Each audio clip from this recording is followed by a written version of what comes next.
కళ్యాణార్థం దుష్టులను శిక్షించడానికి, శిష్టులను రక్షించడానికి ఎన్నో రూపాలను అవతరిస్తూ ఉంటారు.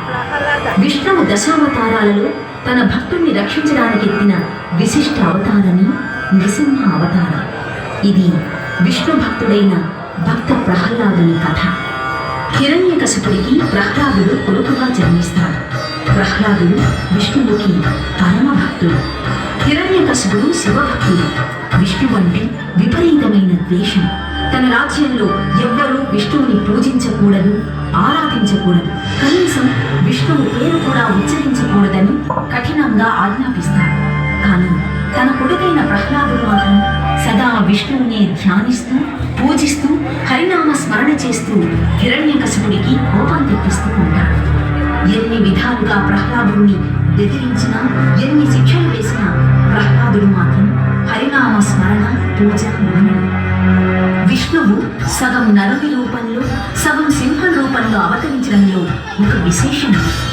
హిరణ్యకశిపుడు తనకు పశుపక్ష్యాదుల వలన కానీ, మానవులు దేవతల వలన కానీ, ఏ ఆయుధాల వలన కానీ, రాత్రి కానీ, పగలు కానీ, మధ్యాహ్నం కానీ, ఇంట కానీ, బయట కానీ చావు రాకూడదని బ్రహ్మని, శివుణ్ణి మెప్పించి వరం పొందేలా తపస్సు చేసి బ్రహ్మాది దేవతలందరి చేత అలా వరం పొందుతాడు.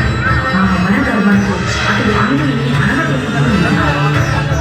అందుకే విష్ణువు హిరణ్యకశిపుణ్ణి సంహరించడానికి నరసింహ రూపంలో అవతరించాడు. నారాయణ నారాయణ. హిరణ్యకశిప, నీవు విష్ణుదేశివి, కానీ నీ రాజ్యమంతటా విష్ణునామస్మరణం, సేవనం, పూజనం ఉండరాదని ఆజ్ఞాపించారు కదా. నీ ఆజ్ఞను ధిక్కరించిన వారిని కఠినంగా శిక్షించావు కదా. మరి నీ కుమారుడే విష్ణునామస్మరణ చేస్తున్నాడు కదా, ఎందుకు ఊరకుంటివి? మీరు అబద్ధాలు చెబుతున్నారు నారదముని. నా కుమారుడు ఎన్నటికీ అలా చేయడు. ఓ అలాగా? సరే, మరి స్వయంగా నీవే చూడు. నీ సుపుత్రుడు చేస్తున్న నారాయణ నామస్మరణం. ఓం నమో నారాయణాయ, ఓం నమో నారాయణ. ఓల్డ్ బాయ్ కూడా మరి ఫ్రెండ్స్ అసోసియేషన్ మండపం దగ్గరికి మన ఈ యొక్క నిర్మాత దిల్ రాజు గారు ఇచ్చేశారు. స్వాగతం, సుస్వాగతం వారికి.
చంపి తీరుతాను. హరినామస్మరణ మానమంటే నన్నే ధిక్కరిస్తావా? తండ్రి, నన్ను చంపినా సరే నేను హరినామస్మరణ మానను. నీవు కూడా ఆ హరిని పూజించు, నిన్ను అనుగ్రహిస్తాడు. స్వామి, ప్రహ్లాదుడు మన సుపుత్రుడు. అతన్ని క్షమించి వదిలివేయండి. స్వామి, అతన్ని శిక్షించకండి. నా ఒక్కగానొక్క కొడుకు ప్రహ్లాదుడు. స్వామి, మన వంశాంకురం. స్వామి, అతన్ని ఏమీ చేయకండి. స్వామి, క్షమించి వదిలిపెట్టండి. నీ విష్ణువు ఎక్కడున్నాడు? ఎలా ఉన్నాడు? చెప్పు, వెంటనే అతన్ని సంహరిస్తాను.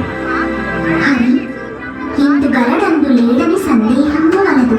ఎందెందు వెతికి చూసినా హరి సర్వోపగతుండు. తండ్రి, హరి ఎక్కడైనా ఉంటాడు.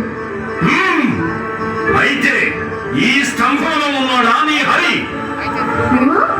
ఈ స్తంభంలో కూడా ఉంటాడు. పిలిస్తే పలుకుతాడు, కానీ తిరిగి పగల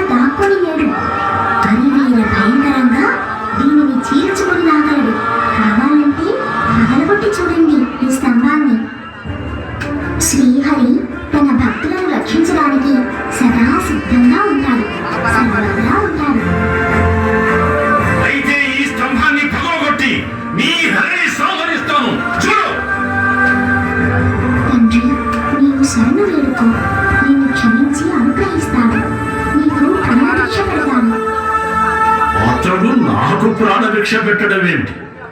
నేనే అతడి ప్రాణాన్ని నా గదాఘాతంతో సంవరిస్తాను.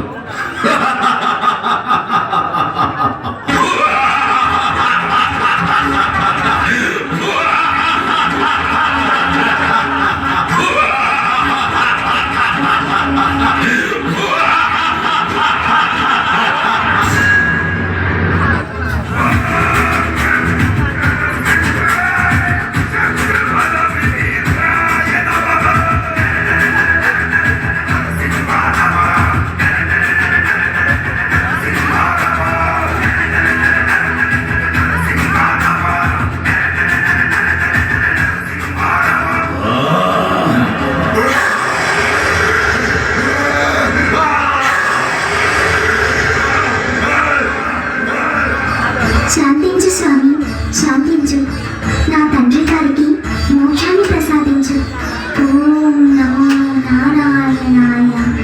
ఓం నమో నారసింహాయ. ఓం నమో నారాయణాయ. ఓం నమో నారసింహాయ. ఈ విధంగా తన భక్తుణ్ణి రక్షించడానికి, దుష్టుడైన హిరణ్యకశిపుణ్ణి శిక్షించడానికి నరసింహ రూపంలో అవతరించాడు విష్ణువు. గోవిందా గోవిందా గోవిందా గోవిందా